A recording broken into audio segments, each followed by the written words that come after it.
Hi, everybody. My name is Chris Greco. Welcome to Worldview. For the next 30 minutes, we'll be talking about things that are happening in the world that the press is just not covering it as much as possibly they should. Instead, they're covering local stories or different stories, things about maybe an disbarred lawyer being convicted of murdering his wife and son seems to be more important than some of the things that go on in the go on in the world. So this is what we're going to cover today. We're going to cover Angola. It's a country in Africa, right? I mean, we've heard about Angola. Maybe especially those individuals that we talk about different aspects. We talk about who we are and what we are, and these are the things that we need to take a look at.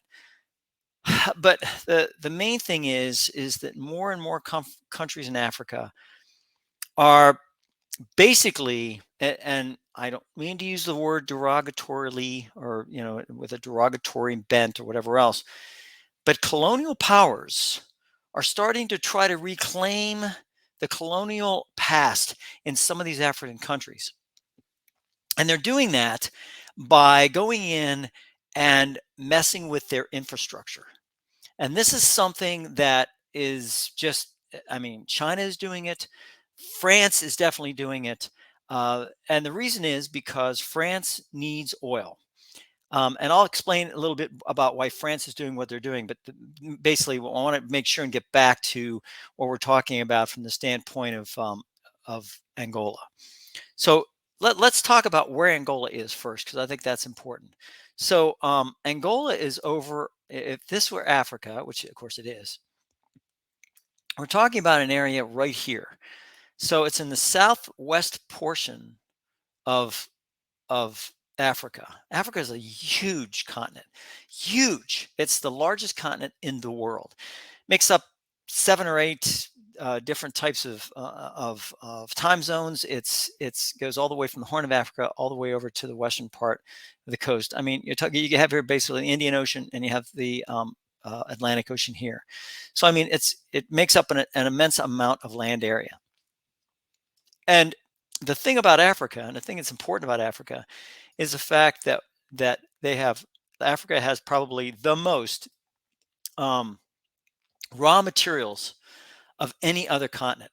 I mean, we're talking about uranium, gold, zinc, molybdenum, cadmium, I mean, all kind of different things that they have there.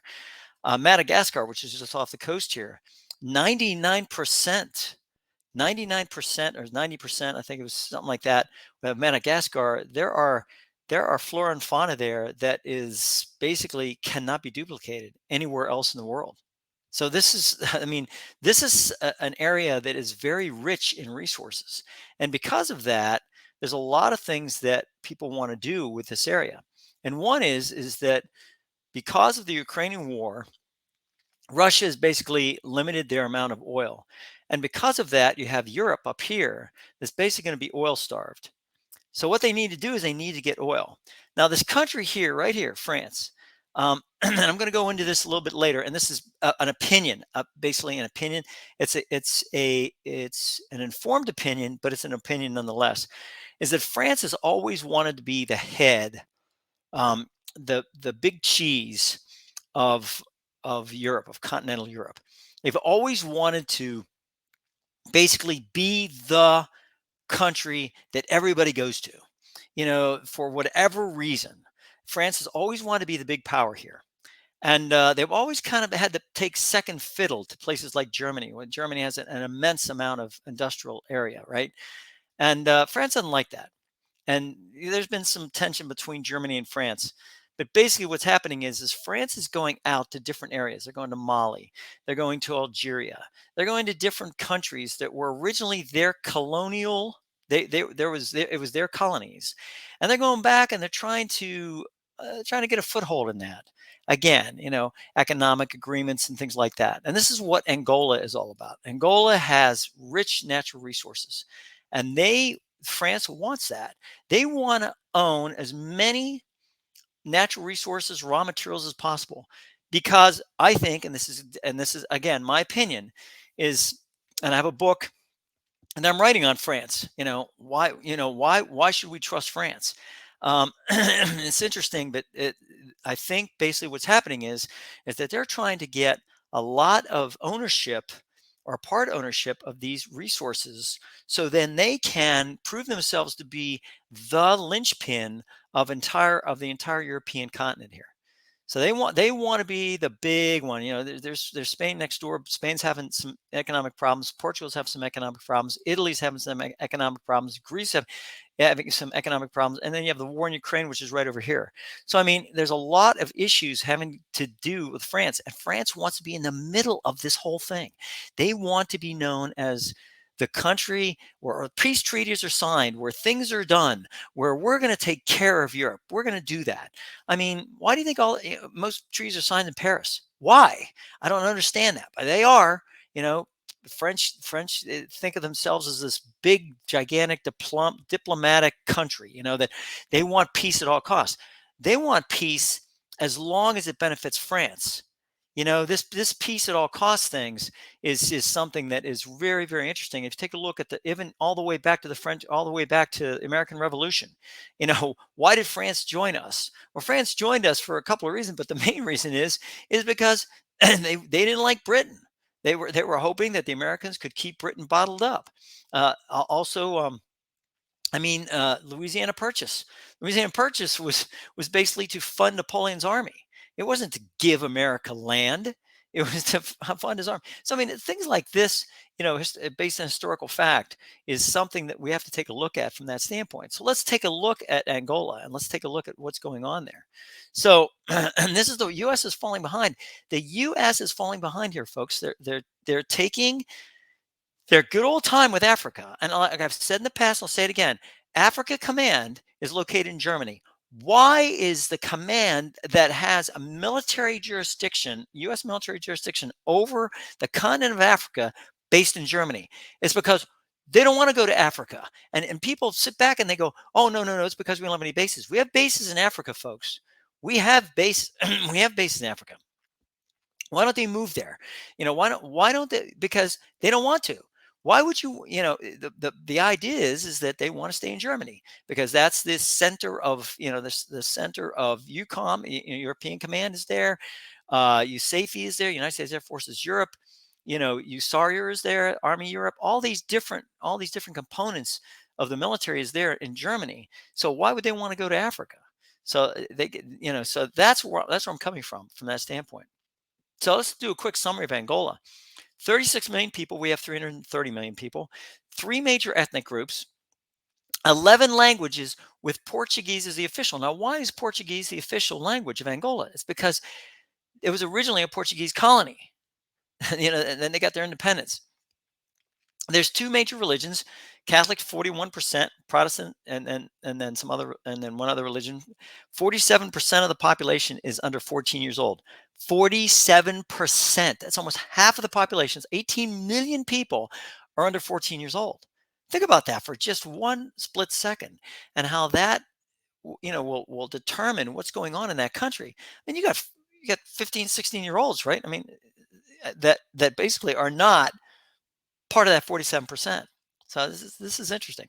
Median age is almost 16 years old. Median, it's not mean age, folks. It's median age, which means it's more of a robust statistical measure than mean is. There's 2 doctors per 10,000 population. The reason I said that is because there's 0.2 for every 1,000 people. 0.2, that's a fifth of a doctor for every 1,000 people. It's kind of sad when you think about it. Major diseases: bacterial diarrhea, Hep A, typhoid, dengue fever, malaria, rabies, and schistosomiasis, which is a waterborne disease. And it occurs in many countries in Africa, many countries. Soil erosion, deforestation, lack of potable water are all environmental issues and all part of those issues that we talk about.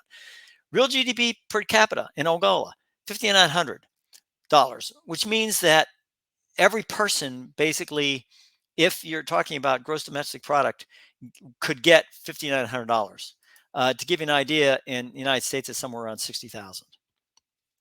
So $60,000. So it's a heck of a difference when we're talking about that.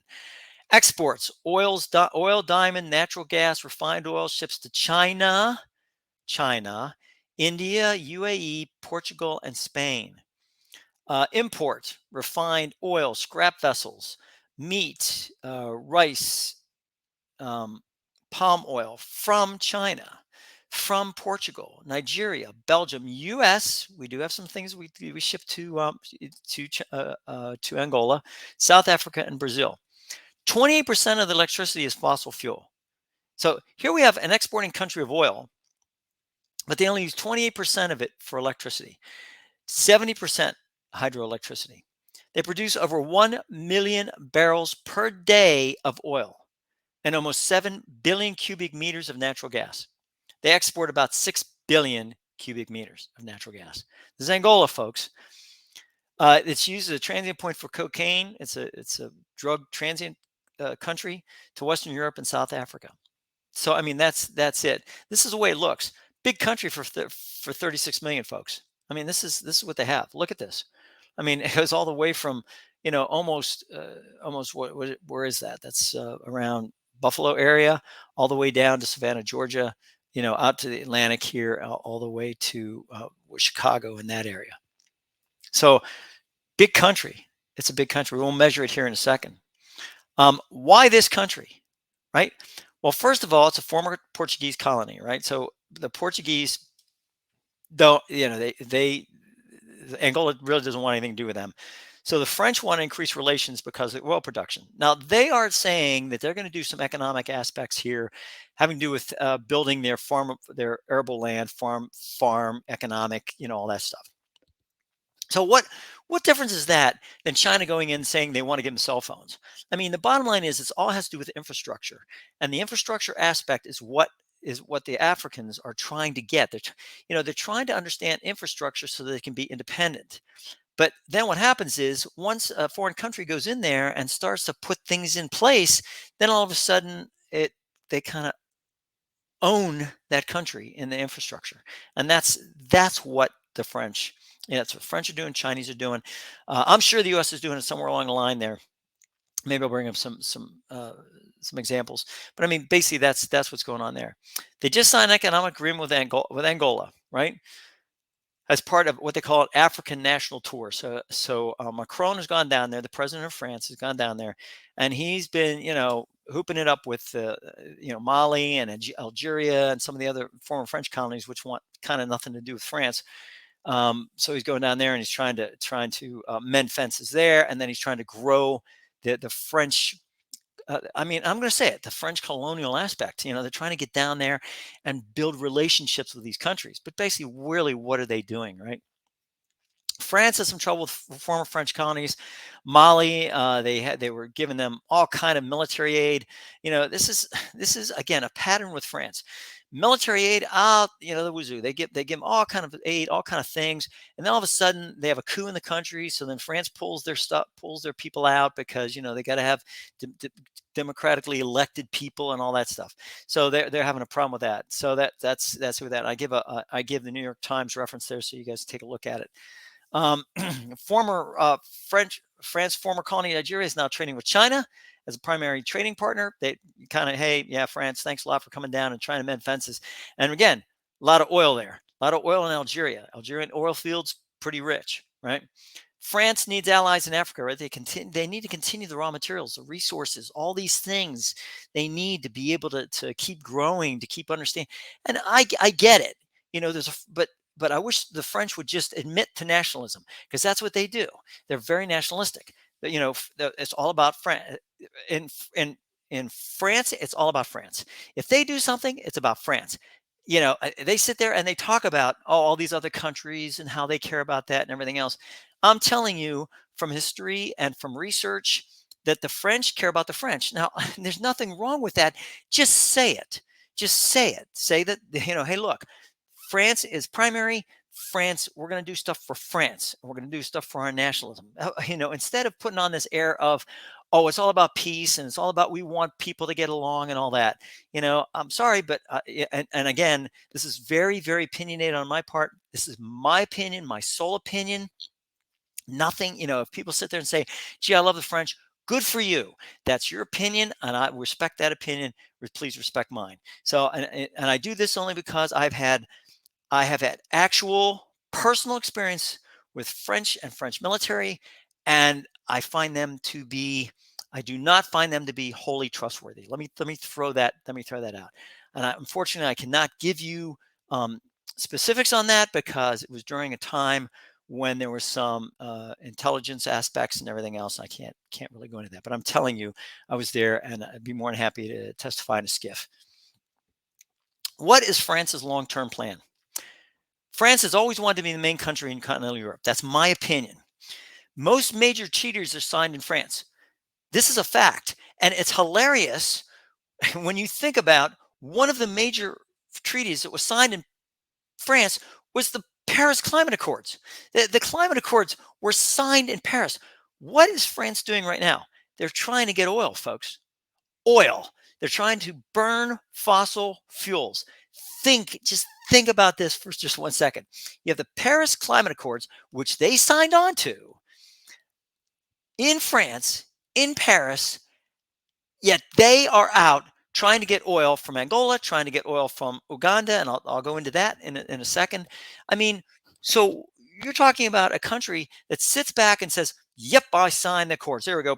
And then they go out and they get oil. The U.S. is really trying, much as, I'd like to have my opinion on this, but basically, I feel that we're really trying to live by the Paris Climate Accords.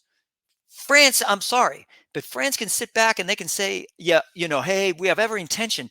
Yeah, something, the road to hell is paved with good intentions. And the bottom line is that, you can have all the good intentions you want, but you're going out there and you're doing what we sit back and we go, well, we have to be careful about our domestic oil production. In the meantime, they're going to countries like Africa and they're getting oil. So it's just like, what is going on here? Is this some kind of weird Twilight Zone thing that we're in, or is this something that we need to really care about? And again, are we falling behind on this? So Germany is a major economic power in Europe. They are manufacturing, GDP, everything. They're in really good shape. But France needs resources to continue their striving for primary recognition. They established ties with Africa. Major source of oil, diamonds, gold, uranium, other materials. Name a material. Name any mineral you can think of. Bauxite, major mineral that's used in aluminum. I mean, it's in Africa.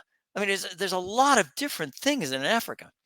Pyrite, which is fool's gold, but it's also used to harden different areas. Tungsten, all these things that's used there. So in essence, France is all about France. My opinion, and it's going to go on YouTube. This is going to go on Roku TVs, Pod TV, all that. Anybody wants to have a comment on that? Have at it. I'd be more than happy to hear any comments you have to have on, France as being the. I'll tell you what. Name one thing that France has done for the world ever.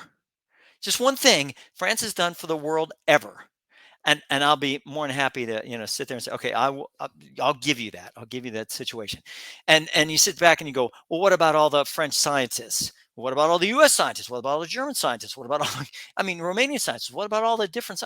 Okay, fine. What else have they done? The bottom line is that when you take a look at these things, you take a look at like Madame Curie, right? French scientist, fantastic. Radiation aspects and all that. Did some really good work. And so those are the things you have to take a look at. So in essence, France is all about France. And you can go to France, have a good time there. I've been to France, I've been to Paris. I enjoyed it. It was nice. Up the Eiffel Tower, it was great. Champs-Élysées, all that stuff. Went to the Louvre. I did all that. It's good. It's a really rich country in history. But again, it's about France, right? By capturing the energy sector in Africa, they will have Europe at their beck and call. Europe will be coming to France to ask if they can get oil. France wants to have that position of power. They want to sit back and say, we own Europe because now we have all the energy that you could want. So, that's their long-term plan.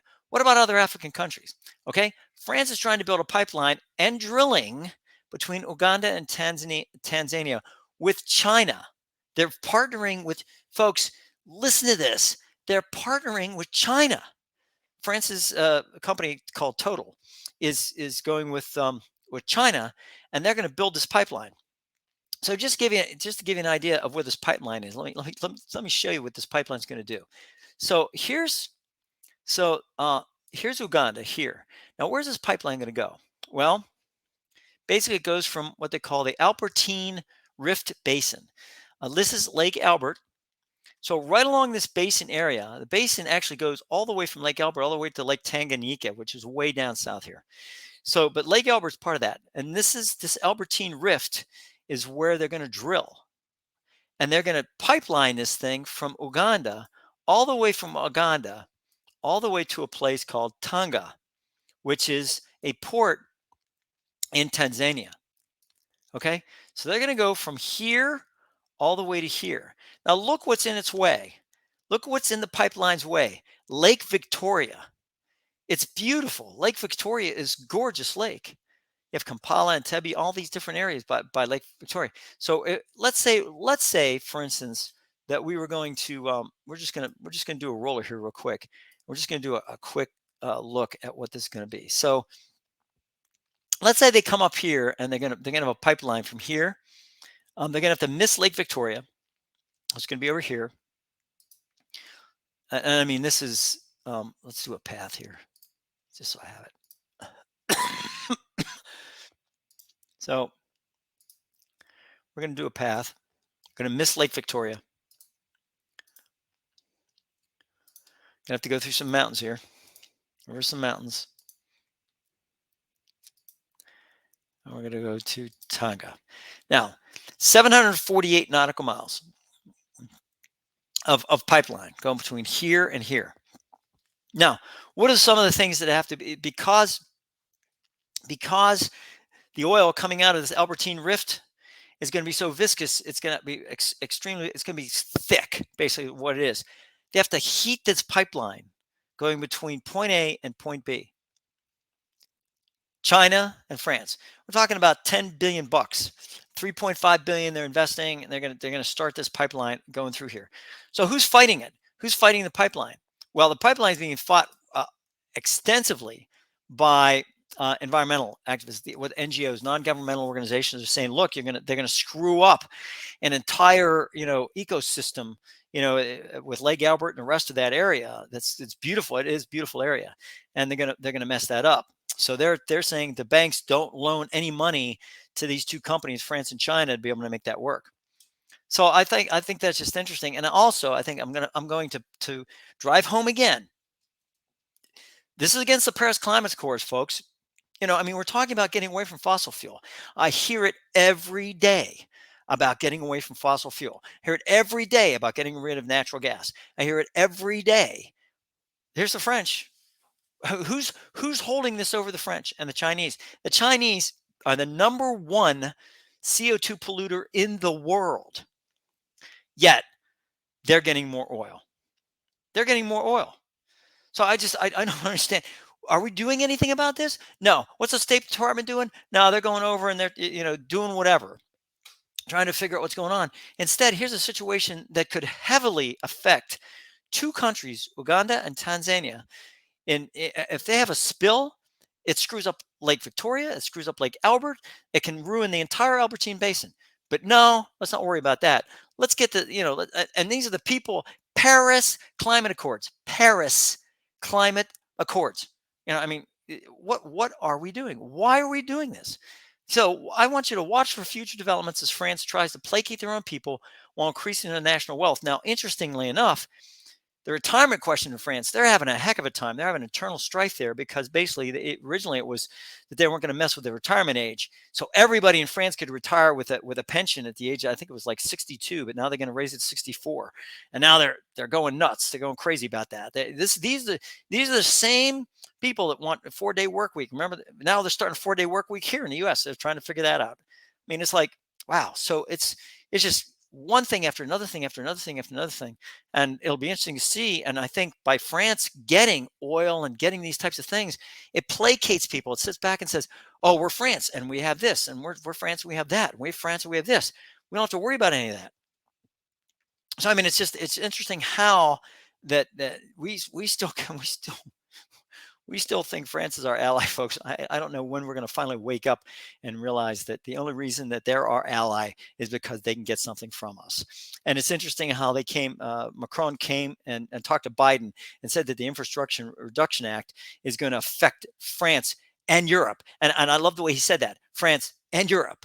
Because it affects all of Europe. Not just France, but it does. It affects us. So that's why I'm here, basically talking about electric vehicles, and how they're, putting a tax on those from Europe and all that.